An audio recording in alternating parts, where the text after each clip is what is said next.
Aí, Fio, vamos agora finalizar o estudo das proteínas, né?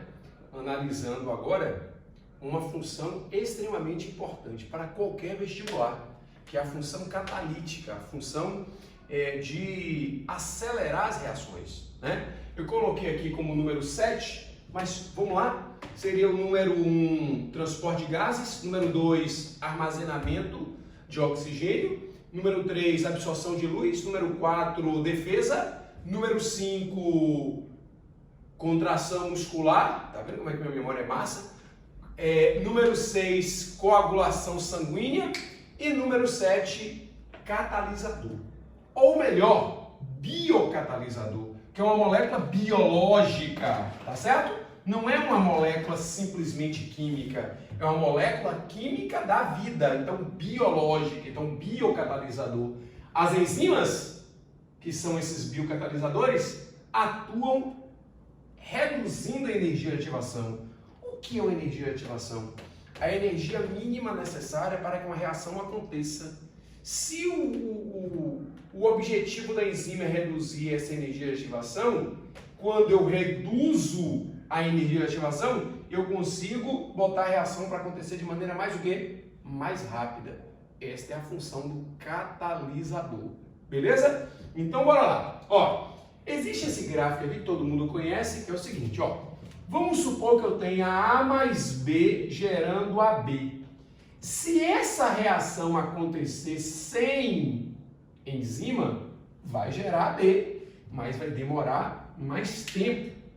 Mas se eu colocar enzima, ó, a energia de ativação for reduzida para essa linha pontilhada, ok? A reação vai acontecer de maneira mais instantânea, mais rápida, tá bom? Então, ó, eu posso afirmar que aqui em vermelho contínuo é sem enzima. E aqui, ó, com essa linha tracejada com piloto preto, é com enzima, ok? Então, quando não tem enzima, é mais lento, é mais vagaroso. Quando tem enzima, é mais rápido, tá bom? Se ligue aqui em duas observações. Seguinte, ó, as enzimas atuam em substratos específicos. Substrato é o local onde a enzima vai agir. É como uma chave e uma fechadura. Para cada fechadura, uma chave. Para cada antígeno, haverá um anticorpo. Para cada enzima, haverá um substrato. Tá certo? E outro detalhe que eu vou mostrar daqui a pouco, mas deixa eu ler logo. As enzimas não são consumidas nas reações. As enzimas continuam íntegras depois das reações. Olha o que eu vou falar aqui, ó. Vamos supor que essa bola laranja aqui seja um substrato. Esse colchete aqui é concentração de substrato. E aqui, ó, é a enzima, tá certo? A enzima. O substrato vai se encaixar com a enzima. Esse local onde o substrato se encaixa com a enzima é chamado de sítio ativo. Acredite, viu, galera? Eu já vi alternativa em prova dizendo assim, ó, o sítio ativo do substrato se liga com a enzima, e muita gente boa marcar. Não. Quem tem sítio ativo é a enzima. É maldade da questão, né? Mas quem tem sítio ativo é a enzima. Então, o substrato vai se ligar com a enzima. Quando o substrato se liga com a enzima, forma um complexo chamado de enzima mais substrato. Depois que aconteceu essa união, a bola se dividiu. Então, qual foi o objetivo dessa ase? Enzima termina com ase. Qual é o objetivo dessa enzima? Quebrar a bola, transformar a bola nessas duas imagens aqui, ó, nessas duas figuras aqui, ó, geométricas, né? Eu continuo com a enzima como iniciei lá na reação, né? Lá no começo, beleza? E aí você me pergunta, o que é isso aqui? Essas duas bandas aqui, aqui não é mais substrato, são o quê? Produtos, são produtos. Então, ó, A interação do substrato mais a enzima forma um complexo enzima-substrato, gerando dois produtos. Detalhe importante, a enzima continua o quê? Íntegra, podendo fazer parte de uma outra reação. Agora, ó, vamos lá.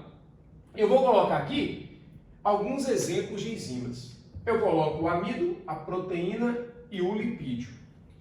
A enzima que age, que atua sobre o amido, ela é chamada de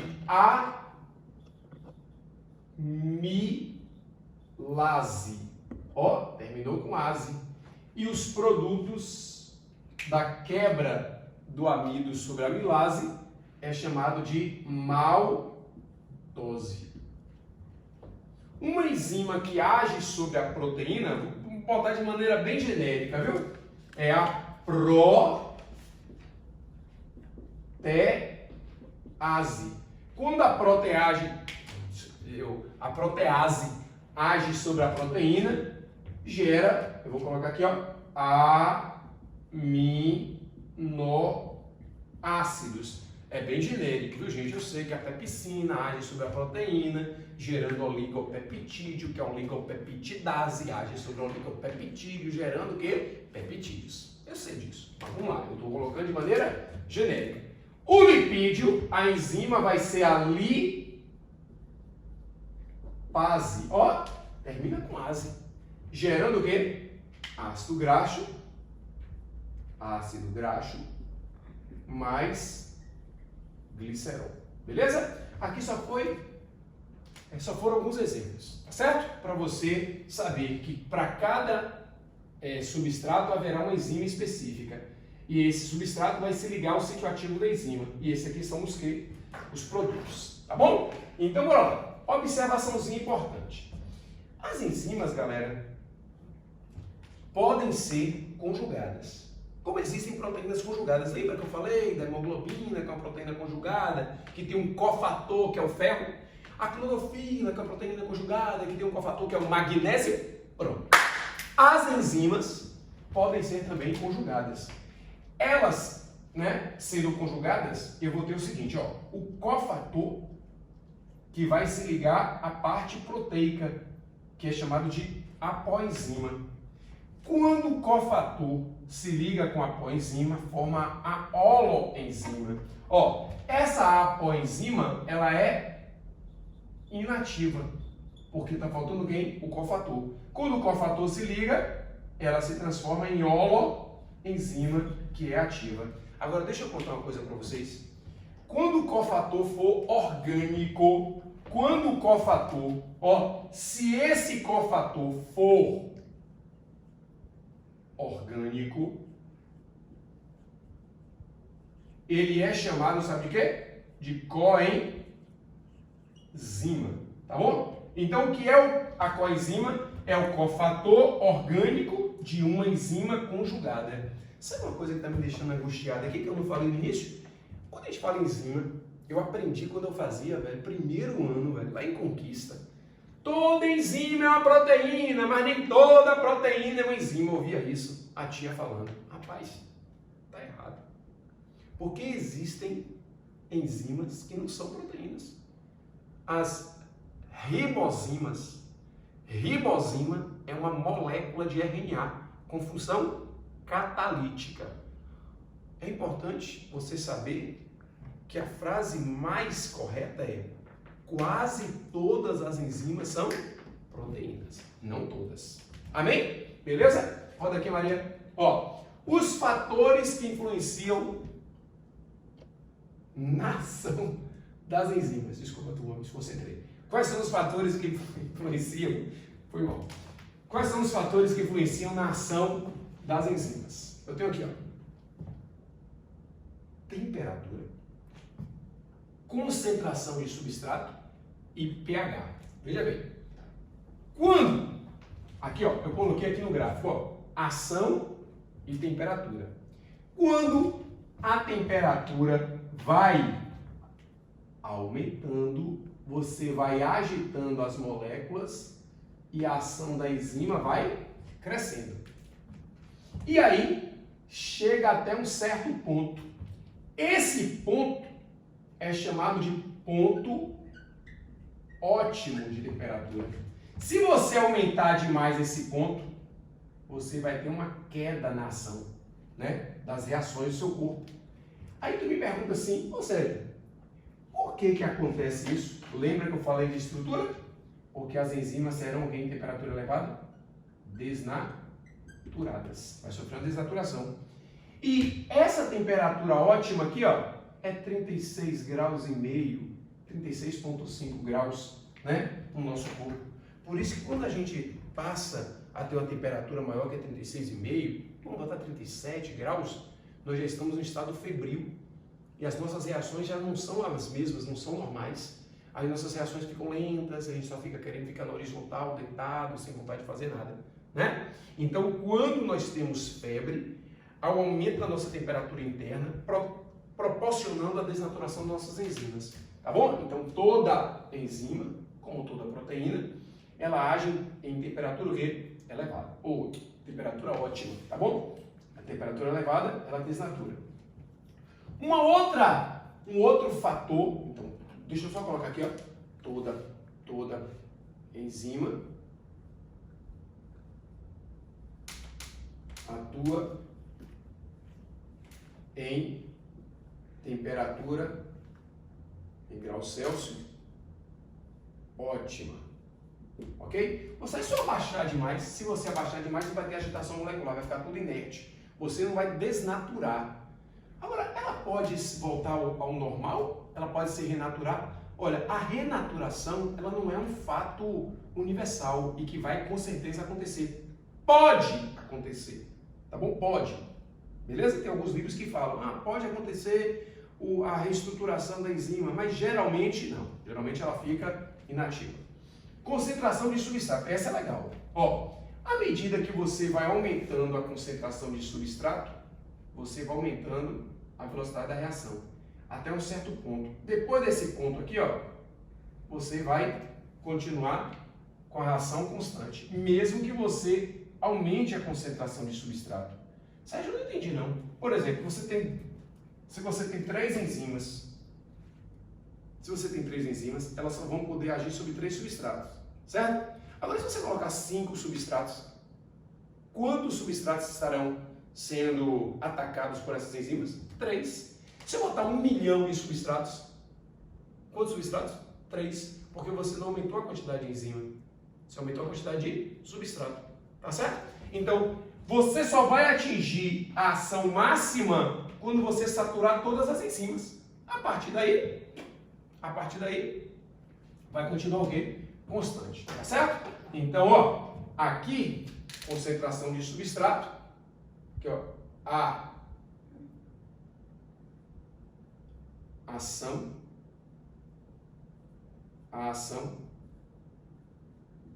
irá aumentar até saturar todas as enzimas. Beleza? Um outro fator que influencia é o pH. Velho, pH é muito importante. Eu dei um exemplo quando eu estava falando de fatores que desnaturam. Eu falei do amido, né? Da pitialina. Se eu tiro a pitialina da boca e coloco no estômago, ela não vai agir. Se eu altero o pH da boca, a pitialina não vai agir. Porque é o seguinte, ó, eu coloquei aqui, ó, a ação da enzima perfeita aqui de preto em pH ácido 2,5, em pH neutro 7 e em pH alcalino.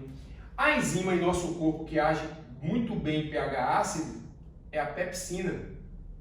Aonde? No estômago. Se eu pegar a pepsina e colocar aqui, ó, na boca, que quem age muito bem é a amilase salivar, também chamada de pitialina. E essa aqui, ó, a tripsina, que age no intestino, em pH o quê? Em pH alcalino, pH básico. Então, ó, se eu colocar a pepsina na boca ou então no intestino, ela desnatura. Se eu colocar a pitialina, que atua na boca, no estômago, no intestino, ela desnatura. Se eu pegar a tripsina, que age bem em pH alcalino, no intestino, e colocar na boca, no estômago, ela desnatura. Elas não funcionam. Então, toda enzima, só age em pH o quê? específico, tá certo? Então, ó, os biocatalisadores são moléculas orgânicas enzimáticas, né, de ribozimas, mas nesse caso eu estou falando das enzimas, função proteica, que acelera a reação reduzindo a energia de ativação. Tem algumas particularidades. Ela só age em substratos específicos e depende da temperatura perfeita e também depende do pH perfeito, tá bom? E a velocidade também poderá ser influenciada pela concentração de substrato, tá bom? Aumentará até saturar todas as enzimas. Para terminar, eu quero colocar essa observaçãozinha, inibição enzimática, que é o seguinte, ó. Existem drogas, substâncias químicas que tentam destruir, comprometer a ação das enzimas de alguns micro-organismos, de bactérias, de protozoários, tá certo? E essas drogas agem inibindo a ação das enzimas, desses micro-organismos, ou de maneira competitiva ou não competitiva. Por exemplo, ó, deixa eu falar para você o que é uma inibição competitiva. Aqui é o substrato, certo? Aqui é o substrato. E aqui, ó, é a enzima, tá bom? Olha o que vai acontecer. Aqui é a droga, aqui é o inibidor. Olha o que vai acontecer. O inibidor vai se ligar com a enzima. Quando o inibidor se liga com a enzima, ó fio, olha o que acontece. Ó, quando o inibidor se liga com a enzima, aqui ó, se ligou, ele não deixa quem? O substrato se ligar. Aí a reação não acontece. Então, o que é uma inibição competitiva? É aquela em que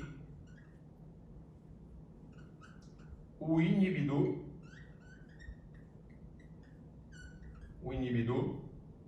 compete com o substrato pelo sítio ativo da enzima, certo? Então, inibição competitiva é essa. Agora você vai dizer, mas que substrato abestalhado é esse? Que ele não corre? É porque se coloca muito inibidor, muita droga, por exemplo, para não acontecer mesmo a reação, né, lá no micro-organismo. Já não competitivo é assim, ó. O inibidor é esse daqui, certo? O inibidor é esse aqui. E aí, ó, ele se liga com a enzima. Quando ele se liga com a enzima, ele altera o sítio ativo. Lembra que eu falei nesse instante que o sítio ativo é essa estrutura aqui, essa região? Se eu alterei, olha como é que ficou alterado. Olha pra cá, olha pra cá, olha pra cá. Olha como alterou. Como alterou, como é que isso aqui vai reagir? Isso aqui é o substrato. Como é que o substrato vai reagir com a enzima? Não reage, né? Então, o inibidor não competitivo é aquele que... O inibidor não competitivo, aqui ó, é aquele... Não, é aquela em que o inibidor altera a forma da proteína, ou da enzima, né? Da enzima. Vou botar aqui a enzima. Beleza? Perfeito? Existe aquela inibição alostérica, né? Que é uma ligação covalente que vai promover esta mudança. Então, galera, isto é o estudo das enzimas, tá bom? Qualquer dúvida, mande para o meu Instagram, Biologia no Ponto. Mande perguntas, dúvidas, mande um feedback. Se você, né, gostou da aula, se você não gostou, mande o que a gente pode fazer para melhorar, tá bom? Peço desculpa pela correria, pela agonia, pela angústia, mas é o momento, né? Repito, vamos agora ficar separados para que lá na frente possamos ficar bem juntinhos e com saúde. Um beijão, muito obrigado por tudo. Valeu, fio!